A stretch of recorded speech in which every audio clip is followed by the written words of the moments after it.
last of the effects that we will be discussing is the distortion. Like the reverb, the distortion is also one of the most known and common effects that you will usually hear in most audio media you consume.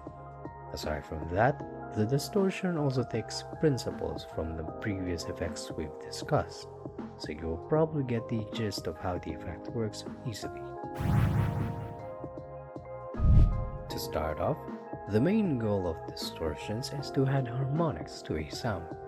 This is similar to how a sound wave transitions or changes into a square wave as more harmonics and frequency gets added to it.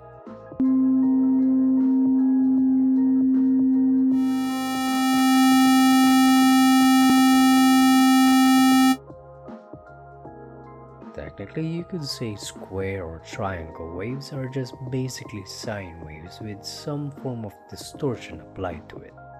A distortion works with a saturation, which comprises of a wave shape that adds harmonics and frequencies to a sound based on that shape. Sometimes, if a frequency is quiet, a distortion would also louden that frequency since it adds harmonics into it. Before we move to the saturations, let's first understand the parameters of a distortion that you need to take in mind. Likewise, a distortion usually just has two parameters that you need to take into account when using it. Firstly is the drive. This parameter refers to how sharp or smooth the wave of a distortion's saturation will be. In simpler terms, this parameter determines how strong of a distortion will be applied to the sound. So a higher drive means a stronger and harsher distortion.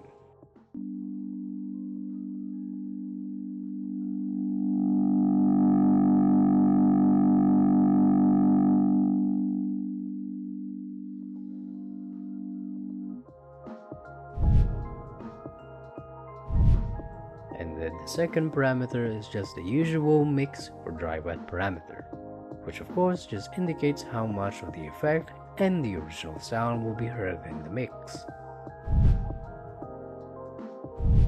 Now I do want to point out that sometimes some distortion plugins like the inbuilt distortion effect in Vital can come with a filter.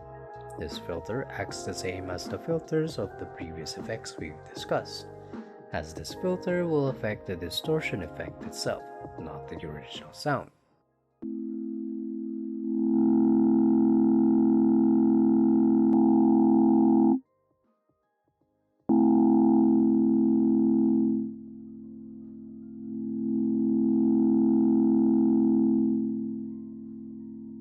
This feature can actually help with lowering some of the harshness of the applied distortion, especially if you try to cut off some of the higher frequencies of the effect.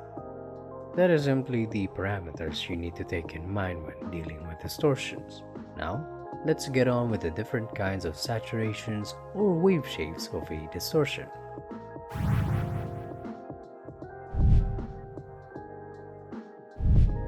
The soft clip distortion is the most common type of distortion and is usually the default distortion saturation for most plugins. The shape of the wave comes off as smooth, thus ideally making the distortion also a bit smooth and somewhat less harsher.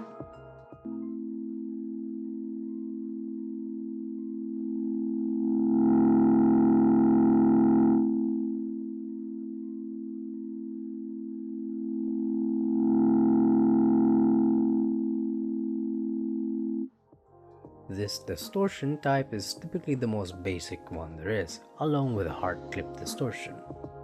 On audio samples, it pretty much just makes the sound harsher. The hard clip distortion is essentially similar to the soft clip, but harsher. As you can see, the wave shape of the hard clip is similar to that of a saw wave, and if you remember from what we've previously discussed, saw waves tend to be harsher and richer with harmonics.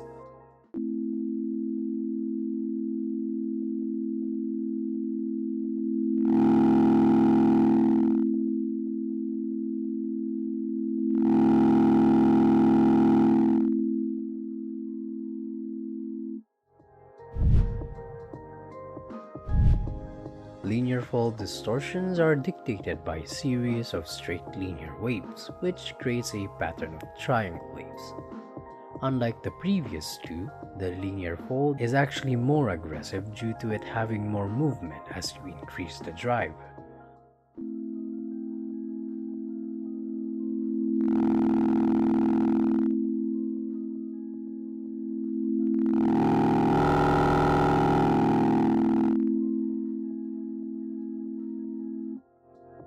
When you increase the drive parameter on a linear fold, instead of simply just sharpening the wave, it adds more waves, which in turn creates more layers of distortion. Then there is the sine fold, which is basically similar to the linear fold. However, as it encompasses smoother waves, which looks like sine waves, the distortion you hear comes off as less harsher than that of the linear fold.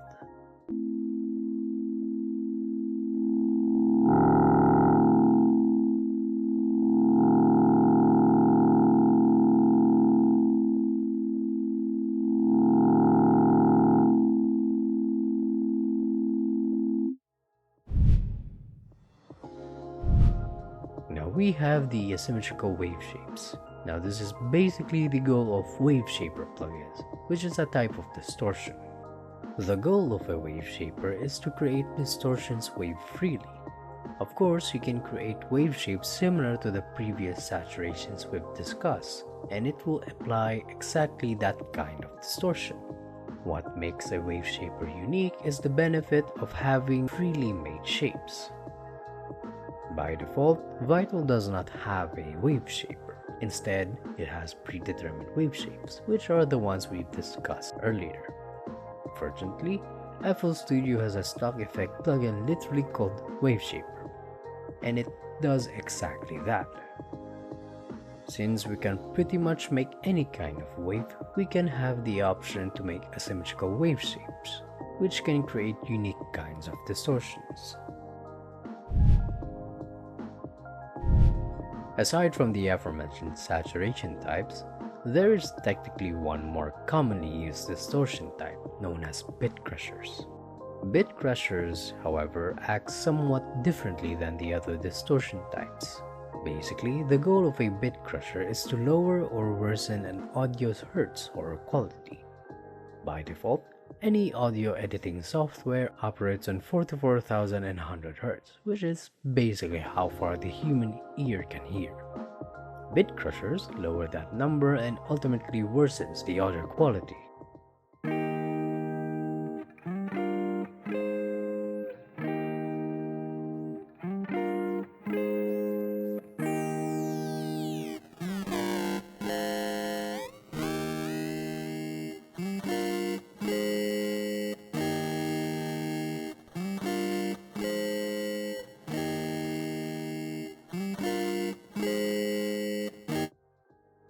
This principle is basically the same to that of how images works or how when you draw something on a black canvas digitally. When you zoom in, you will be able to see individual pixels of that image or drawing. And as you know, the lower the pixels, the lower the quality of the image. Now you might be wondering, what's the point of worsening audio quality? Well, that's entirely up to your goal actually. Since bit crushers worsens audio quality, this is a fairly good distortion type to create low fidelity or lo-fi audio samples, or even simulate how an audio sample would sound like if it was played on an old 8-bit video game system like the Game Boy. And that's about it for distortions and its distortion types.